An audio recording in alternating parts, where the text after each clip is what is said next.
بات حدود اللہ کی ہو، جب بات اللہ تعالیٰ اور اس کے پیارے محبوب صلی اللہ علیہ وسلم کے بنائے ہوئے قانون اور دین کی ہو، تو پھر انسان کو کسی کی پرواہ نہیں کرنی چاہیے، اپنی ذات کی بھی پرواہ نہیں کرنی چاہیے۔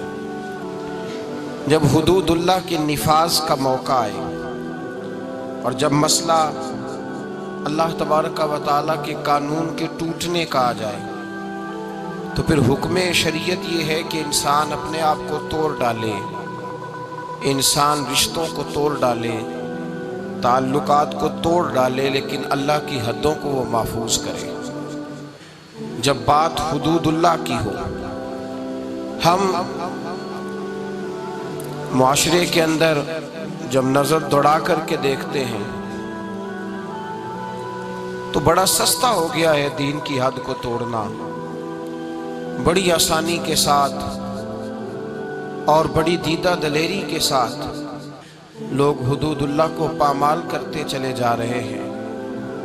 مسئلہ طلاق کا ہو، مسئلہ سود کا ہو، مسئلہ حرام چیز کا ہو، مسئلہ بے پردگی کا ہو، مسئلہ اللہ تبارک و تعالیٰ کے دین کو نافذ کرنے کا ہو، ذاتیات پر بات آتی ہے، لوگ ہر حربہ استعمال کرتے ہیں، لیکن جس طرح خون مسلم بڑا ارزاں اور سستا ہے، اسی طرح بڑی آسانی کے ساتھ لوگ اللہ تبارک و تعالیٰ کی حدوں کے بارے میں بات کرنے لگتے ہیں۔ بڑی جلدی لوگ فکرے بولتے ہیں اور اس بات کے نزاکت کو نہیں جانتے، اس پہلو کی شدت کو نہیں جانتے کہ جب اللہ تبارک و تعالیٰ کی حدوں کو توڑا جاتا ہے تو پھر اللہ تبارک و تعالیٰ کی بے آواز لاٹھی اس طرح برستی ہے کہ انسان کا سکون، اس کی طمانینت، زندگی کا سارا حسن کھو جاتا ہے، اور انسان نہ صرف یہ کہ وہ معاذ اللہ خدا فراموش ہوتا ہے، وہ خود فراموش بھی ہو جاتا ہے۔ زندگی میں یاد رکھیں، کبھی بھی کسی موقع پر بھی اللہ کی حدوں کو نہیں توڑنا چاہیے۔ ہمارے معاشرے کے اندر پہلے لوگ طلاق دیتے ہیں، طلاق طلاق طلاق، 3 جملے طلاق کے بولتے ہیں، کہنے والے کہہ رہے ہیں کہ طلاق دی، اس کا پورا پس منظر ہے، جھگڑا رہتا تھا، لڑائی رہتی تھی، نافرمانی ہوتی تھی۔ خامد بھی بتلاتا ہے، جب اس سے پوچھا جاتا ہے تو وہ کہتا ہے بڑی دیر سے بد زبانی ہو رہی تھی۔ عورت کو پوچھا جاتا ہے تو وہ کہتی ہے بڑے پرانے ظلم کر رہا تھا۔ ایک پورے پس منظر کے پیچھے طلاق دی جا رہی ہے اور نام لے کر کے طلاق دی جا رہی ہے، پھر جا کر کے اسٹامپ فروش سے طلاق لکھوائی جاتی ہے، اس پر سائن ہوتے ہیں، پھر وہ پوسٹ کی جاتی ہے۔ جب اگلی جگہ پہنچ گئی، طلاق ہو گئی، اب برادری کے کچھ بڑے شامل ہو گئے اور شامل ہو کے کہنے لگے نہیں صلح ہونی چاہیے۔ صلح بھائی، جب 3 طلاقیں ہو گئی تو اب صلح کس بات کی؟ اب صلح کس بات کی؟ اب کبھی کسی جماعت سے فتویٰ پوچھا جائے گا، کبھی کسی جماعت سے فتویٰ پوچھا جائے گا، اللہ تبارک و تعالیٰ کی حدوں کو توڑا جائے گا۔ اور پھر بھئی بات تو یہ ہے کہ اگر یہ اتنا ہی ضروری تھا، ان دونوں کا اکٹھے رہنا اتنا ہی ضروری تھا، تو پھر کون سی ایسی نوبت آئی تھی کہ جس پر انہوں نے لفظ طلاق بول دیا؟ پھر کیوں ایسا معاملہ یہاں تک پہنچا کہ طلاق کا لفظ بول دیا گیا؟ اور یہ بات بالکل درست ہے کہ نبی رحمت سید عالم صلی اللہ علیہ وسلم نے فرمایا ہے کہ طلاق ایک ایسی چیز ہے جو جائز تو ہے پر اللہ کو پسند نہیں، لیکن میرے بھائی صحابہ کرام علیہم رضوان نے طلاقیں دی ہیں۔ خود نبی رحمت سید عالم صلی اللہ علیہ وسلم کی 2 شہزادیوں کو ابو لہب کے 2 بیٹوں نے طلاق دے دی تھی۔ اللہ کے محبوب علیہ السلام نے اس طلاق کو اللہ تبارک و تعالیٰ کی حکمت سمجھ کے قبول فرمایا، تو اللہ تعالیٰ نے مصطفیٰ کریم کو حضرت عثمان غنی جیسے داماد عطا فرمائے۔ اب اللہ تبارک و تعالیٰ کے حوالے کریں، اب اللہ کے سپرد کریں۔ اب وہاں اللہ تبارک و تعالیٰ کی حدوں کو توڑنا، وہاں اب کبھی ادھر سے فتویٰ لینا، کبھی ادھر سے فتویٰ لینا، ایک ایک ناجائز زندگی بسر کرنا، اپنے وجود پر ظلم کرنا، زیادتی کرنا۔ اللہ فرماتے ہیں قرآن مجید میں وَمَن يَتَعَدَّ حُدُودَ اللَّهِ، اگر تم اللہ کی حدوں کو توڑو گے، اگر تم اللہ کے بنائے ہوئے قوانین کو توڑو گے، اور جو کوئی ایسا کرے گا، جو کوئی اللہ کی حدوں کو توڑے گا اور جو کوئی اللہ کے بنائے ہوئے قوانین کو پامال کرے گا فَأُولَئِكَ هُمُ الظَّالِمُونَ، فرمایا یہ لوگ ظالم ہیں، یہ حد سے بڑھنے والے۔ اللہ تبارک و تعالیٰ دنیا میں بھی انہیں ظالموں جیسی بے سکونی دے گا، اور قیامت کے دن ظالموں جیسا انجام فرمائے گا ان لوگوں کو۔ اللہ تبارک و تعالیٰ کی حدوں کو لوگ توڑتے ہیں، طلاق کا معاملہ ہے، سود کا معاملہ ہے، ریاست کے صدر صاحب بول کر کے کہہ دیتے ہیں، لوگ جانتے نہیں کہ میں کتنی بڑی بات کر رہا ہوں، جانتے نہیں کہ کتنی بڑی بات کر رہا ہوں۔ اگر کسی صدر کو کہا جائے کہ تو پیے ہو گیا ہے، تو ایک معمولی آدمی ہو گیا، جا وہاں سے ہمارے لیے پانی لے کر کے آ، چائے لے کر کے آ، تو کہتا تم نے تو میری عزت کی حد توڑ دی، اتنی بڑی بات کر دی تم نے، حد توڑ دی، تمہیں سزا دی جائے گی۔ عدالت کے اندر اگر کوئی شخص ایسی بات کرتا ہے جو عدالت کے معیار کے خلاف ہے، اس پر توہین عدالت کا مقدمہ ہو جاتا ہے، اس کو سزا ہوتی ہے، اس کے بارے میں قانون موجود ہے۔ لیکن اگر ریاست کا صدر اٹھ کے کہے کہ علماء سر جوڑ کے بیٹھیں، بغیر سود کے کام نہیں چلتا، کوئی اس میں سے گنجائش نکالے، تو کوئی آدمی حرکت میں نہیں آتا، کوئی نہیں بولتا۔ اللہ تبارک و تعالیٰ کی حد کو سر عام پامال کیا جاتا ہے۔ بجٹ پیش ہوتا ہے قومی اسمبلی میں، اللہ تبارک و تعالیٰ کی دھرتی پر کھڑے ہو کر، اللہ تبارک و تعالیٰ کی بنائی ہوئی آسمان کے چھت کے نیچے کھڑے ہو کر ایک اسلامی ملک کی اسمبلی کے اندر یہ لفظ بولے جاتے ہیں کہ اس دفعہ ہم نے سود دینے کے لیے اتنا بجٹ رکھا ہے، اور سود دینے کے لیے ہم نے اتنا بجٹ بڑھا لیا ہے، اتنا روپیہ ملک کا ہم سود پر خرچ کریں گے۔ تم نے سوچا ہی نہیں، تم نے خیال ہی نہیں کیا کہ جب تم یہ لفظ بول رہے تھے تو تم اللہ تبارک و تعالیٰ کی حدوں کو پامال کر رہے تھے۔ تم نے سوچا ہی نہیں کہ رسول پاک سید عالم صلی اللہ علیہ وسلم نے باقی گناہوں کی سزا بیان کی ہے۔ اور جب سود کی باری آئی تو قرآن مجید نے کہا اگر تم نے سود نہ چھوڑا فَأْذَنُوا بِحَرْبٍ مِّنَ اللَّهِ وَرَسُولِهِ، پھر اللہ اور اس کے رسول سے جنگ کرنے کے لیے تیار ہو جاؤ، پھر اللہ رسول سے جنگ کرنے کے لیے، مقابلے کے لیے تیار۔ اتنا بڑا گناہ، اور اس پر سر عام لیکچر دیا جاتا ہے، اس پر گفتگو ہوتی ہے، اس کے روز دھندے ہوتے ہیں، سر عام کاروبار ہوتے ہیں، ہر بینک وہ کاروبار کرتا ہے، تجارتیں ہوتی ہیں، لوگ بینک سے لون لے کر، سود پر پیسے لے کر فیکٹریاں چلاتے ہیں، تجارت ہوتی ہے، سر عام لوگ اس کی دستاویزات لکھتے ہیں، اس پر باقاعدہ لوگوں کے معاہدات ہوتے ہیں۔ اللہ تبارک و تعالیٰ کی حدوں کو سر عام توڑا جاتا ہے۔ کوئی شخص اس کے ماتھے پر شکن نہیں آتی کہ بھائی ایک ایس ایچ او کا حکم اگر توڑ ڈالا جائے، ایس ایچ او کا حکم، تو حکم عدولی ہوتی ہے، وہ تیش میں آتا ہے، وہ ساری فورس لے کر کے پیچھے لگ جاتا ہے۔ بلکہ میں تو کہا کرتا ہوں کہ خامد صاحب جو اپنے گھر کے اندر ڈکٹیٹر لگے ہوئے ہیں، ان کا حکم اگر گھر میں توڑ دیا جائے، انہوں نے کہا تھا کہ آج میرے لیے گوشت پکایا جائے، لیکن گوشت نہیں پکا، دال پک گئی، تو ان کا حکم ٹوٹ گیا تو گھر میں زمین آسمان ایک کر دیا جاتا ہے۔ سر عام اللہ کا حکم ٹوٹتا ہے۔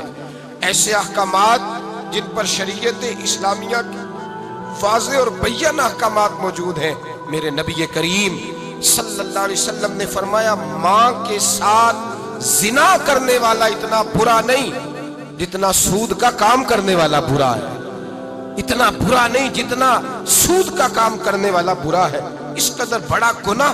نبی رحمت سید عالم صلی اللہ علیہ وسلم نے فرمایا سود لینے والا، سود دینے والا، سود کی دستاویزات کو لکھنے والا، سود کے معاہدے میں گواہ بننے والا، سود کا جس کو پتہ چلے اور راضی ہونے والا، منع نہ کرنے والا، فرمایا یہ وہ سب لوگ ہیں جن پر خدا کی بھی لعنت ہے، فرشتوں کی بھی لعنت ہے، محمد مصطفیٰ کی بھی لعنت ہے۔ اتنا سخت حکم بیان کیا، لیکن لوگ ہیں کہ ڈھٹائی کے ساتھ وہ کام کرتے، اعلانیہ وہ کام کرتے، ایک عام آدمی سے لے کر ریاست کے سربراہان تک الا ماشاءاللہ دھندے میں ملوث ہوتے، اور لوگ ہیں کہ کیے جا رہے ہیں، حدود اللہ ہے کہ پامال ہو رہی ہیں، اور سر عام۔ میرے رسول پاک صلی اللہ علیہ وسلم نے مرد اور عورت کا ایک جگہ رہنا پسند نہ فرمایا، حضور سید عالم صلی اللہ علیہ وسلم نے فرما دیا جہاں مرد اور عورت اکٹھے ہوتے ہیں وہاں تیسرا شیطان ہوتا ہے۔ حضور نے بیان کر دیا، کھلے لفظوں میں بتلا دیا، فرمایا کوئی اجازت نہیں، کوئی اجازت، جہاں مرد اور عورت اکٹھے ہوں گے تیسرا شیطان ہوگا۔ مخلوط تعلیم ہے، مرد اور عورتیں، لڑکیاں اور لڑکے اکٹھے یونیورسٹی اور کالجز میں پڑھتے ہیں، اور جن لوگوں کو اللہ نے کچھ تھوڑا سا پیسہ دے دیا ہے، اللہ نے اپنے فضل سے تھوڑی دولت دے دی ہے، وہ تو اتنی ڈھٹائی کے ساتھ دین کی دھجیاں بکھیرنے لگے ہیں۔ لڑکی اور لڑکے کی شادی ہو رہی ہے اور غیر محرم ہے، ابھی ان کا نکاح نہیں ہوا، وہ ایک دوسرے کو انگوٹھیاں پہنا رہے ہیں، وہ ان کو آمنے سامنے بٹھا دیا گیا۔ پھر اس کے بعد جب مہندی کی ظالمانہ رسم سامنے آتی ہے تو اسی میرج ہال کے اندر لڑکا اور لڑکی کو مہندی کے موقع پر اکٹھا بٹھایا ہے۔ باپ پتہ نہیں غیرت کہاں سو گئی، وہ بھی ناچ رہا ہے۔ بوڑھی ماں جس کا وقت آ گیا ہے قبر میں جانے کا، وہ بھی وہاں ناچ رہی ہے۔ شریعت اسلامیہ کا جنازہ نکال کے ناچ رہے ہیں، اللہ کی حدوں کو پامال کر رہے ہیں۔ مصطفیٰ کریم جان رحمت صلی اللہ علیہ وسلم نے فرمایا مرد اور عورت جہاں اکٹھے ہوتے ہیں تیسرا شیطان ہوتا ہے، وہ بھی غیر محرم ہے۔ انگوٹھیاں ہاں شریعت نے اجازت دی ہے، شادی سے پہلے ہونے والی بیوی کو ایک نظر دیکھنے کی اس کو اجازت ہے، ایک نظر دیکھنے کی اجازت دی تھی۔ یہ تھوڑی کہا تھا کہ ان کو اکٹھا بٹھا دیا جائے گا، وہ ایک دوسرے کو انگوٹھیاں پہناتے پھریں گے۔ نبی کریم رؤوف الرحیم سید عالم صلی اللہ علیہ وسلم نے اتنا ناپسند کیا کہ حضور سید عالم علیہ السلام نے فرمایا خنزیر، کتا جو ہوتا ہے یہ نجس العین نہیں ہوتا۔ کتا بھیگ جائے تو اس پر بعض لوگ فتویٰ دیتے ہیں ناپاک ہونے کا، اور کتے کی جو تھوک ہوتی ہے وہ ناپاک ہوتی ہے، کتا پورا ناپاک نہیں ہوتا، خنزیر پورا ناپاک ہوتا ہے، نجس العین ہوتا ہے۔ میرے حبیب پاک علیہ السلام نے فرمایا خنزیر پورا ناپاک ہے، خنزیر بھی ہو اور پھر وہ گندگی میں گوبر میں پخانے میں لتھڑا ہوا بھی ہو، خنزیر بھی ہو اور گندگی میں لتھڑا ہوا، پہلے بھی ناپاک پھر اس پر گندگی لگ گئی۔ فرمایا وہ اگر تیرے وجود سے ٹکرا جائے تو اتنا برا نہ ہوا، اگر غیر محرم عورت کا جسم تیرے وجود سے ٹکرا گیا تو وہ لتھڑے ہوئے خنزیر سے بھی زیادہ خطرناک ہے تیرے لیے، اس سے بھی زیادہ خطرناک ہے۔ اب تو کورس ہونے لگے، اب تو کورس ہوتے ہیں، اب تو مرد اور عورت اکٹھے بیٹھتے ہیں، جلسے ہو رہے ہیں، محفلیں ہو رہی ہیں، ٹی وی پروگرام ہو رہے ہیں، کوئی سمجھتا ہی نہیں کہ اللہ تبارک و تعالیٰ کی حدوں کو پامال کیا جا رہا ہے۔ اور یہ اب ماڈرن ہونے کی علامت ہے، یہ اب مالدار ہونے کی علامت ہے، یہ اب صاحب ثروت ہونے کی علامت ہے۔ یاد رکھو جب کوئی غضب الہی کو آواز دیتا ہے، جب کوئی اللہ کے قانون کو چیلنج کرتا ہے تو رب اس کو ڈھیل ضرور دیتا ہے پر معافی نہیں دیتا، اس کو ڈھیل ضرور دیتا ہے پر وہ فرماتا ہے ان بطش ربک لشدید، پھر جب میں تیری رسی کھینچتا ہوں تو پھر تیرے رب کی پکڑ سب سے سخت ہوتی ہے۔ بھائیو اللہ کی حدوں کو اور سنیں، میرے نبی کریم صلی اللہ علیہ وسلم نے فرمایا دو گروہ ایسے ہیں کہ قیامت کے دن میری شفاعت میں ہر ایک کو اللہ تبارک و تعالیٰ کی بارگاہ میں جا کے اس کی سفارش کروں گا، اس کے لیے عرض کروں گا۔ فرمایا شفاعتی لأہل الکبائر من امتی، میں بڑے بڑے کبیرہ گناہ والوں کی سفارش کروں گا۔ لیکن میرے مصطفیٰ کریم علیہ السلام نے فرمایا دو گروہ، دو جماعتیں، دو لوگ ایسے ہیں جن کی میں سفارش نہیں کروں گا، میری سفارش سے محروم رہیں گے۔ یا رسول اللہ صلی اللہ علیہ وسلم وہ کون سے ہیں؟ صحابہ کرام کی آنکھیں کھل گئیں، حیرت کے ساتھ کانپتے ہونٹوں سے لرزتی آنکھوں سے دیکھنے لگے۔ محبوبہ وہ بد نصیب، وہ کوتاہ قسمت، وہ کون سے ایسے کم نصیب ہیں جو صبح قیامت آپ کی رحمت للعالمین سے بھی محروم رہیں گے، جنہیں کالی کملی کا سایہ بھی نصیب نہیں ہوگا، جنہیں آپ کی شفاعت قیامت میں بھی نہیں ملے گی، وہ بد نصیب کون سے ہیں؟ تو میرے مصطفیٰ کریم علیہ السلام کے صحابہ نے تڑپ کر پوچھا تو کریم نے فرمایا ایک وہ بادشاہ، وہ فرمانروا جسے اللہ تبارک و تعالیٰ نے اپنے فضل سے عزت دی، اللہ نے کسی مملکت کا سربراہ بنایا اور پھر وہ خائن ہو گیا، ظالم اور جابر ہو گیا، پھر وہ لوگوں کو لوٹنے لگا، پھر وہ غریبوں کا خون نچوڑ کے اپنی تجوریاں بھرنے لگا۔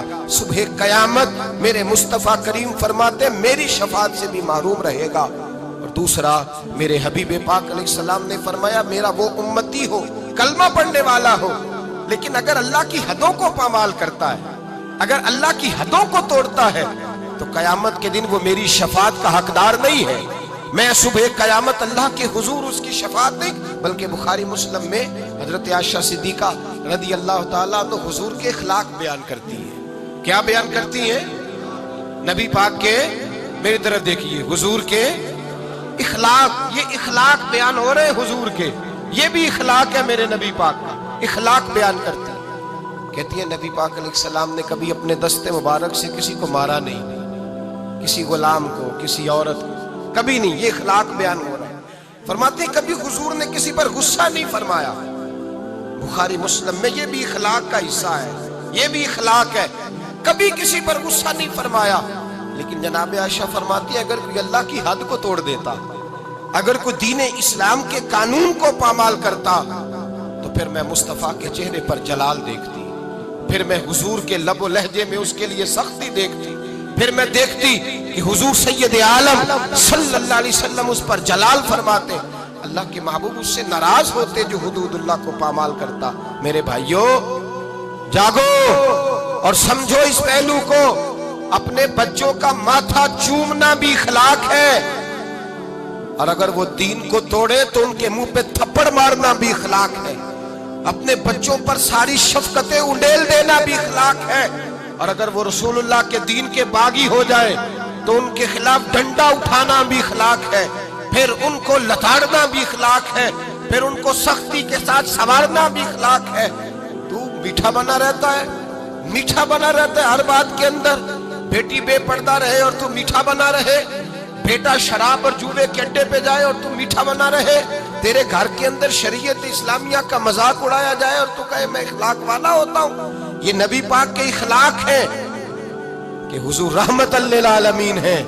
لیکن جناب عائشہ فرماتی ہیں اگر کوئی اللہ کی حد توڑ دیتا، اگر کوئی دین اسلام کی حدود کو پامال کرتا تو پھر میں تڑپ کے کہتی اعلیٰ حضرت فاضل بریلوی کی گویا زبان میں کہ غضب سے ان کے خدا بچائے، غضب سے ان کے، بولیے گا، غضب سے ان کے، غضب سے ان کے خدا بچائے کہ نور باری عتاب میں ہے۔ پھر میں جلال دیکھتی سید عالم۔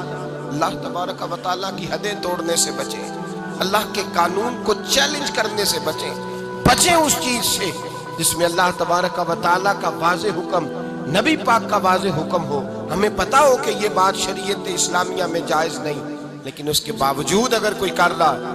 آج کئی ایسے گھرانے ہیں جن کو اللہ نے اپنے فضل سے جائیدادیں دی، اللہ تبارک و تعالیٰ نے زمیندار بنایا، ان کے بچے اگر کوئی گناہ کرتے ہیں تو کہتے ہیں شکر ہے تو بڑا ہو گیا ہے، تیری کو شکایت تو آئی ہے نا معاذ اللہ۔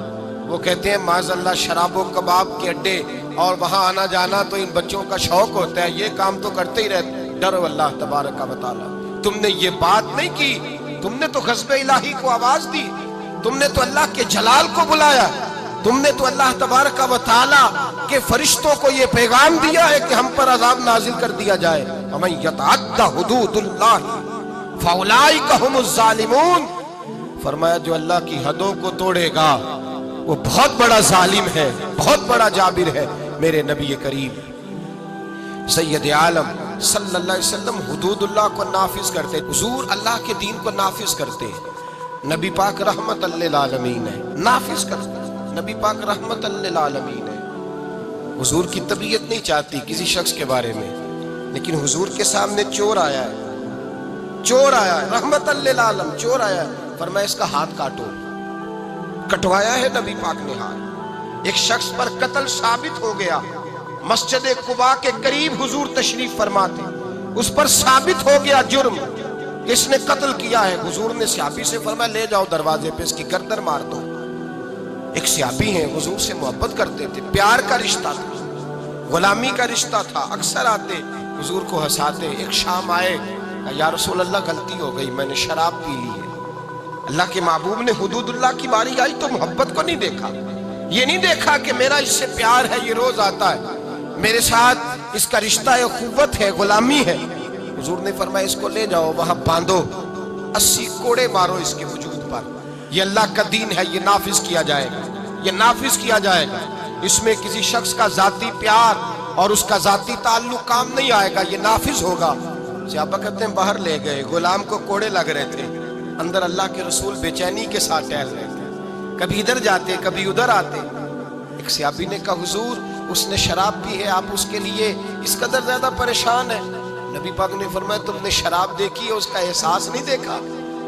اس کو کوئی پکڑ کے نہیں لایا، تھام کے نہیں لایا، گرفتار کر کے نہیں لایا، وہ خود آ گیا ہے اور کہتا ہے محبوبہ غلطی ہو گئی، مجھے پاک کر دیں۔ نبی پاک نے فرمایا غلطی ہو گئی ہے، میں نے اللہ کی حد نافذ کر دی ہے، لیکن یہ بھی حقیقت ہے کہ وہ خدا سے بھی پیار کرتا ہے اور محمد مصطفیٰ سے بھی پیار کرتا ہے۔ یہ بھی ایک حقیقت ہے، یہ بھی حقیقت ہے، لیکن حدود اللہ کو نافذ کیا۔ قبیلہ غامدیہ کی عورت آئی، اس نے کہا یا رسول اللہ میں گناہ کر بیٹھی ہوں، میرے پیٹ کے اندر ناجائز بچہ ہے، وہ روئی ہے، تڑپ رہی ہے، آنکھوں میں حضور نے فرمایا جاؤ بچہ پیدا ہونے پہ آنا۔ وہ گئی ہے، بچے کی ولادت پہ آئی، حضور نے فرمایا واپس جا، جب تیرا بچہ کھانا کھانے لگے تو آنا۔ بخاری شریف میں بالتفصیل روایت موجود ہے۔ صحابہ کہتے ہیں وہ دوبارہ لوٹی، بچہ 2 سال کا ہوا، بچے کے ہاتھ میں روٹی تھی، وہ آئی رو کے کہا حضور مجھے پاک کر دے، میرا گناہ مجھے سونے نہیں دیتا۔ میرے مصطفیٰ کریم کے صحابہ کہتے اس کی تڑپ نے ہمارے دلوں کو نرم کر دیا، لیکن میرے مصطفیٰ کریم نے فرمایا اللہ کے دین کو نافذ کیا جائے، یہاں اس کو سنسار کرانا، رجم کرانا، اس پر پتھر برسانا، یہ بھی میری رحمت ہی کا تقاضا ہے۔ اس لیے کہ اللہ کا دین جب نافذ ہوگا تو جرم کم ہوں گے، اللہ کا دین جب نافذ ہوگا خطائیں کم ہوں گی، چوریاں کم ہوں گی، قتل کم ہوں گے، بدکاری کم ہوگی۔ جب سزا ملے گی مجرم کو تو پھر اس پر معاشرے میں امن پیدا ہوگا، برائی ختم ہوگی۔ فرمایا جاؤ لے جاؤ اور لے جا کر کے اس پر پتھر برساؤ، اسے مار دو۔ صحابہ کہتے ہیں پتھر مار مار کے اسے مار دیا۔ اللہ کا قانون رحمت للعالمین نبی نے نافذ کیا، اور جب اس کا انتقال ہوا تو حضور نے فرمایا غسل دو، صفے بلاؤ، میں خود اس کا جنازہ پڑھاؤں گا۔ یا رسول اللہ صلی اللہ علیہ وسلم آپ نے ہی قانون نافذ کیا اور آپ ہی جنازہ پڑھائیں گے؟ تو میرے کریم نے فرمایا تم نے اس کا گناہ دیکھا ہے، اس کی توبہ کا رنگ نہیں دیکھا، احساس نہیں دیکھا؟ فرمایا اس پر اللہ کی حد آئی ہے اور ہم نے اس پر اللہ کا قانون نافذ کیا ہے، اور اب اس کا حال یہ ہے کہ وہ جنت کی نہروں کے اندر گوتے لگا رہی ہے۔ بھائی یاد رکھیں، سمجھیں اس بات، جب اللہ کا دین نافذ ہوگا۔ ہمارے معاشرے میں ہمارا میڈیا اب لوگوں کو گناہ کے طریقے بتلاتا ہے، لوگوں کو بتلایا جاتا ہے گناہ کیسے کرنا ہے۔ وہ قصور کے اندر ایک گروہ پکڑا گیا جو اس طرح کی بدکاریاں کرتا تھا، وہ کیا کرتے تھے، کیسے انجیکشن لیتے تھے، کس کوٹھڑی میں کیا کرتے تھے، سب دکھایا گیا، سب دکھایا جاتا ہے، ایک ایک جرم کی داستانیں۔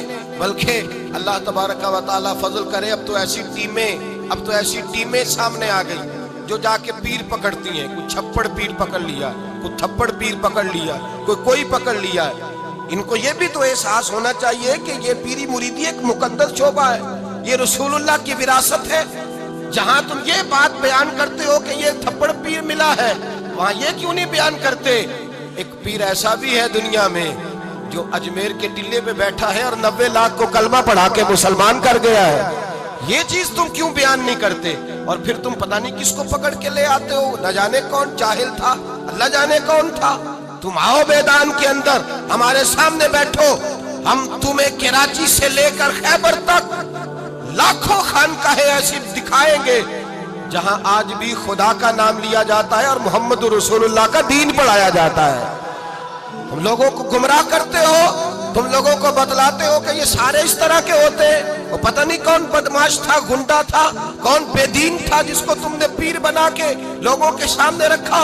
ہم پیر اسے مانتے ہیں جس کے ایک ہاتھ میں خدا کا قرآن ہوتا ہے اور دوسرے ہاتھ میں محمد مصطفیٰ کا فرمان ہوتا ہے۔